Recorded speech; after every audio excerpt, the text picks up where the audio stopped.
Right now, we're inside a computer program. Is it really so hard to believe?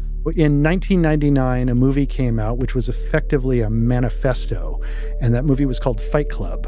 And what's the end of that movie? The end of that movie is the collapsing of the buildings, which are the financial system, of the future, so that they can create a new future.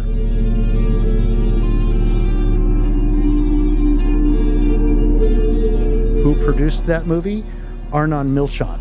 Who is Arnon Milchan? Well, he himself has said, I am a Mossad agent. And what's another Arnon Milchan movie? The Medusa Touch. And in that movie, what happens? An airplane crashes into a building. This guy's obsessed with airplanes crashing into buildings and buildings collapsing in movies.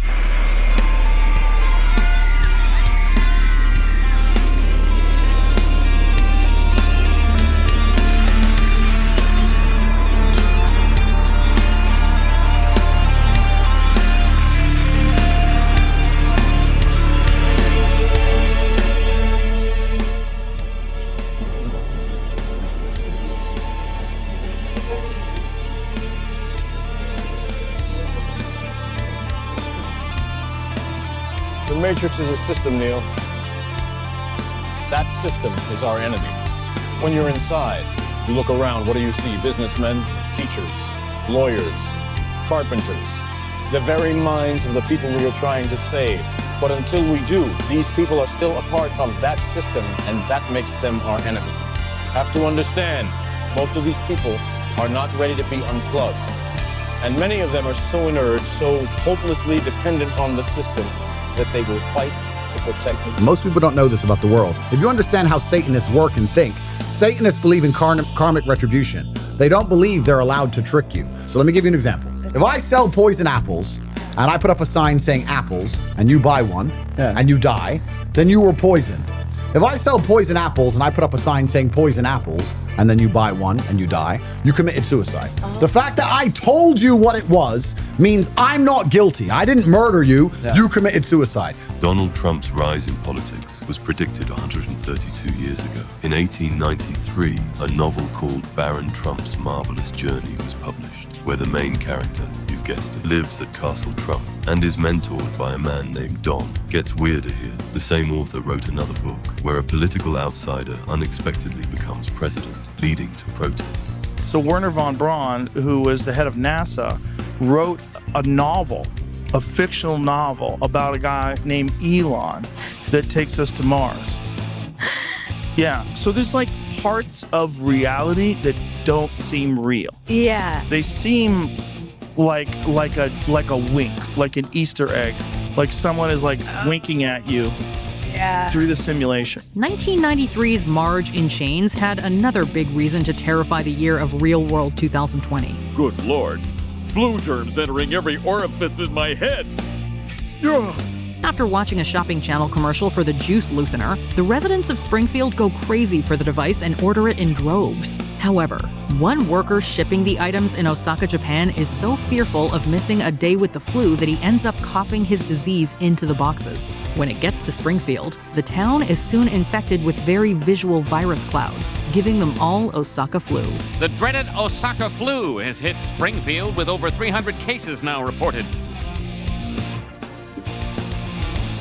The average person touches their face 3 to 5 times every waking minute. In between, we're touching doorknobs, water fountains, and each other. Beth, go up to your room, honey. So we have a virus, no treatment protocol, and no vaccine at this time. You had a seizure this morning, Beth. Did you have a history of seizure? No. Coronavirus. Everyone has been asking the same question. I know I have. How bad is the pandemic going to be? Tom Hanks and his wife both tested positive. The season's canceled. Tons of Americans evacuated from Wuhan, China. It clearly has to start slowing down at some point. But the crucial question is when? Countdown to action. Stand by. He's heading west on Stewart. Stand by all extras. Gloria, he'll be on you in about 90 seconds. Pops, make sure the coffee's hot. Okay, he's making his turn onto Lancaster Square. Oh my God, he nearly hit Ballard. Something's wrong. Change frequencies.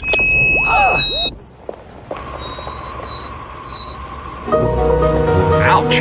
Sorry about that, folks. I guess we picked up a police frequency or something. It sometimes happens, and it can drive you crazy. Okay, it's classical Clive back in gear, and we've still got some great music up ahead, but hey. Of course, the name of the senator in the movie being Charles Kirkland, that's the biggest one for me. It really hits hard. Right off the bat, we have a few things going on here. First, the name and the ring name of this fighter, played by Stan Shaw, the Atlantic City Executioner Tyler. Executioner Tyler. Can't be more in the nose than that. And right under that, we have the date. When I zoom in, it seems pretty convincing to me that this is indeed a 0. Look at this part of the letter B and the letter R. I'm not sure what font this is, but it's pretty safe to assume that it's self-consistent, and that the indent we see here would be equal to the indent on this number if it were anything else but a 0. So, September the 10th, same date when Charlie got shot. Can I help? Oh, yeah, I have an appointment at Gable Enterprise. They went fast. Oh, good.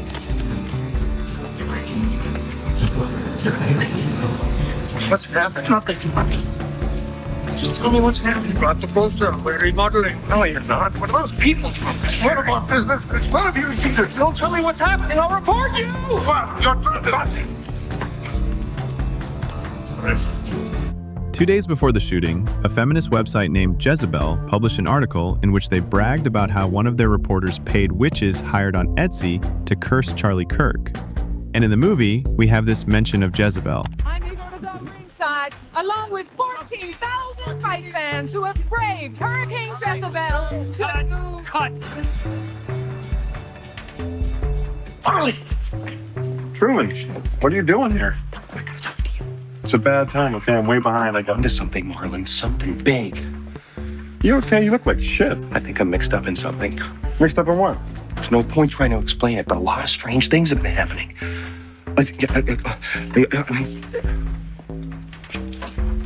People on the elevator. There was no backing on it. I looked out. There was people there, and on the radio on the way to work, started following me along, talking about everything that I'm doing. You know what I mean? No, Truman, look, this is one of your fantasies. I don't have time for that. This guy seems to get some sort of signal, to which he jumps from his seat and shouts, as if celebrating.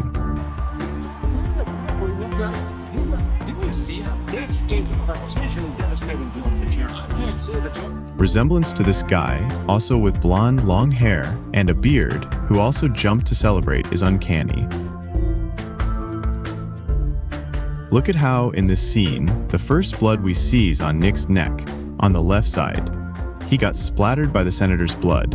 Then we see the senator grabbing his neck, but not before we see the blood gushing, very similar to that video of Charlie we've seen too many times by now.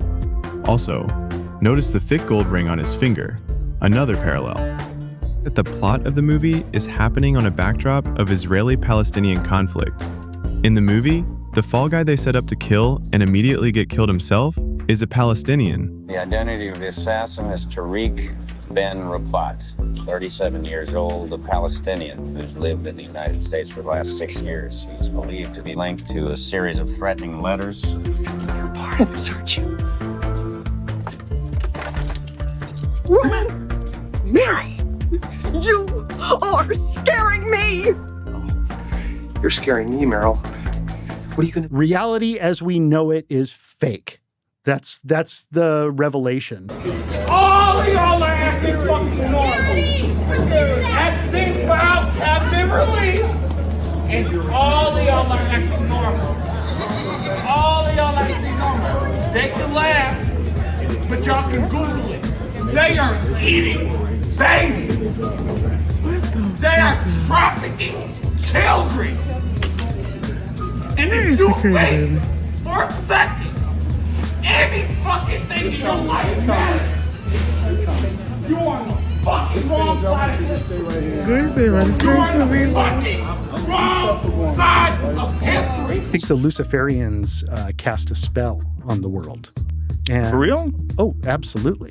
It's just like how vampires can't go into a house unless they're invited. They tell you, what's going on ahead of time. It's predictive programming. And once you say it out loud and you put it out there and make fun of it and do a little skit, like Stephen Colbert did a little skit on his show where, oh, here's a baby.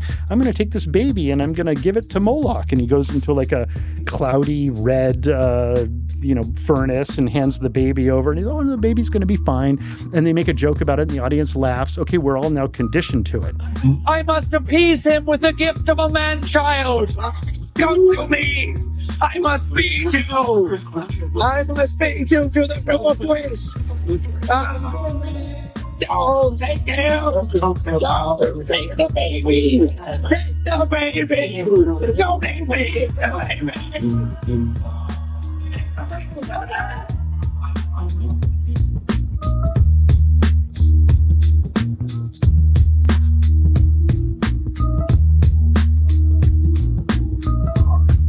You think that that's on purpose, that this is like some sort of a grand design to get us to be desensitized to the idea of demons eating babies? Yeah. All this pizza they're talking about, Right. You never see any pizza. Right. There's all this coded language and everyone's like, oh, that's, you just have pareola. You're just seeing things where you want to see them. We want to be deceived. We don't want to believe the horrors that are actually behind the veil. How many billionaires do you know that sit down and eat lots of pizza and grape soda? So you think they're eating babies? Oh yeah, I absolutely believe that. I don't doubt it for a second.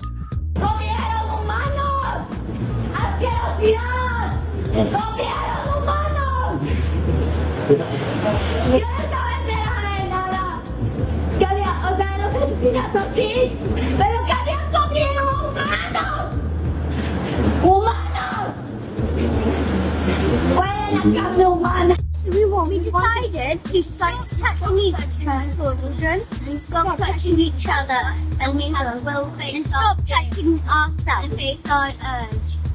And what else are you going to stop doing? And stop touching ourselves. And we're going to stop touching ourselves. And what else are you going to stop? And stop killing babies. And stop killing babies, and we have to think that we're going to face our fear, face our urge. You're going to face your fear. Because fear is what?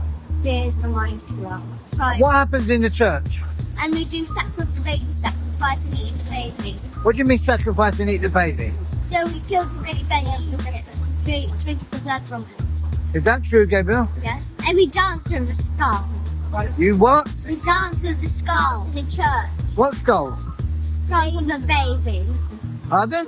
The skulls of the baby. And I think this dates back a long time. This is Moloch worship. They're eating babies, man. If you are not one of us, you are one of them. What are they? Sentient programs. They can move in and out of any software still hardwired to their system. That means that anyone we haven't unplugged is potentially an agent. Inside the Matrix, they are everyone, and they are no one. We have survived by hiding from them, by running from them. But they are the gatekeepers. They are guarding all the doors, they are holding all the keys, which means that sooner or later, someone is going to have to fight. Matthew 18, verses 6 to 7. If anyone causes one of these little ones, those who believe in me, to stumble, it would be better for them to have a large millstone hung around their neck and to be drowned in the depths of the sea. Woe to the world because of the things that cause people to stumble, but woe to the person through whom they come.